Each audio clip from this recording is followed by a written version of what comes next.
Hello and welcome to week 11 for my video journal. Both readings were interesting this week. I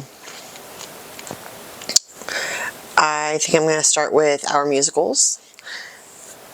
So I don't like that there was a huge gap of Black contributions to Broadway, but also this was in the middle of the civil rights movement, so it makes a lot of sense to me that during that turmoil and where a lot of the country was very not receptive to probably any message that the Black community would have wanted to be to have presented on Broadway and shows, makes sense to not do it because there were more important things going on at that time than art.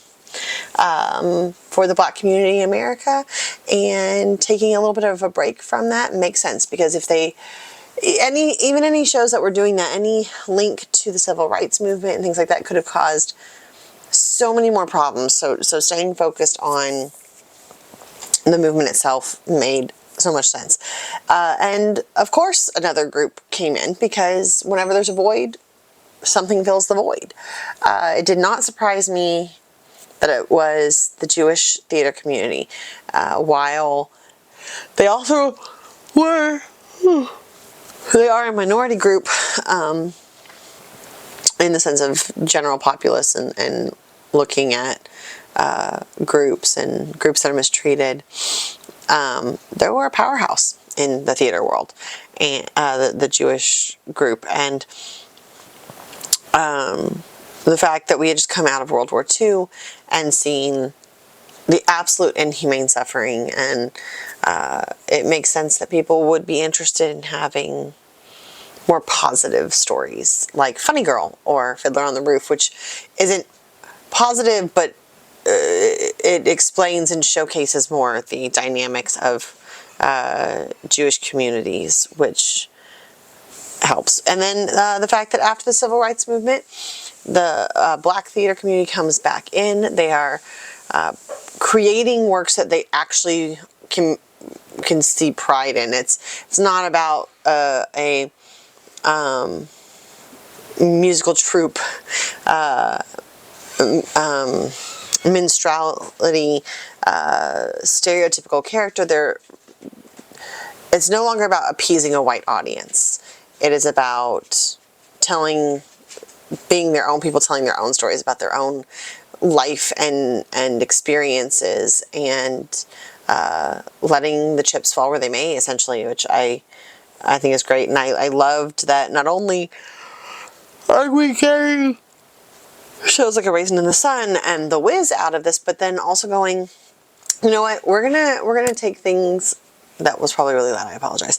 We're gonna take things that have been kept, like where we couldn't, and we're going to use them, like Guys and Dolls and Hello Dolly, which are both fantastic shows, and for there to be all Black revival casts of it, I think that was a great step, because instead of just making it where people would have been reluctant to see, like, okay, this is a Black written show performed by Blacks, and being able to just accept it as something that they're humans, so of course they can do this. Not everyone was ready for that, but then so being able to take a show and thing that had been white and show that just doesn't matter what skin color the person is performing it. A strong performer is a strong performer, and I think that probably helped open some doors in that as well. When we go over to Stempel and really the next chapter of Broadway and the American musical, taking another step, we're hitting into the 60s. It is following white Broadway, obviously, because Black Broadway took a step back, and off Broadway. George Abbott staying on the more musical comedy side, but also the fact that the musical comedies and musical plays, people stopped separating the two and just started calling them musicals, which is something that I had done, and definitely from prior conversations this summer with Dr. A, I was very curious as to how some of the shows, how my categorizing did or didn't fit, and I've been interested in now I'm learning what did and didn't fit, but I will do more on that on another video, because I have a feeling that the topic is going to come up later. I found it interesting that some people were able to go with the flow and change the new format, like Ethel Merman, who thrived as a performer after, like, you know, talking post Oklahoma, post South Pacific, all that. We're fully into the 50s and 60s, and other people couldn't. They couldn't get away. They were divas. They couldn't get away from them having the star moment, whether it was fear or just having been used to a certain kind of treatment, or inability maybe to memorize. You know, I don't know. I also really loved that for Rose's turn in Gypsy, the original discussion was, okay, like, have it as a soft, like, quiet, like, don't give her the big finale, the true showstopper, but she did need it. I can't imagine that show not having Rose getting her full showstopper. I think that the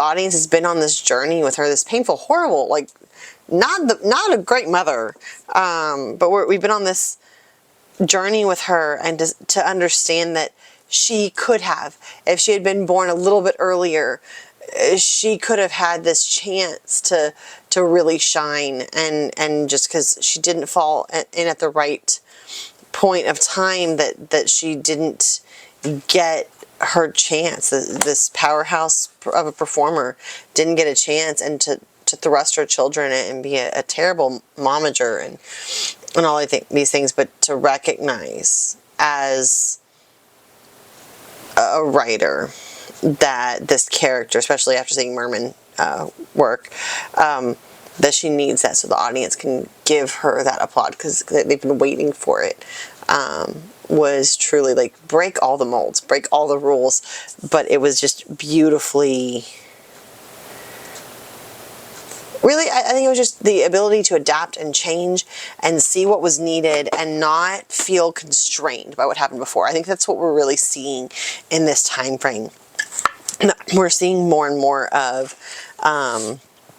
the playwrights going, hey, someone else changed the rules and it worked for them, so why can't we change the rules and have it work for us? And I think that was just a really cool thing to see, that it's still adapting and changing and picking and choosing what worked before, and to find something new that can work in the future.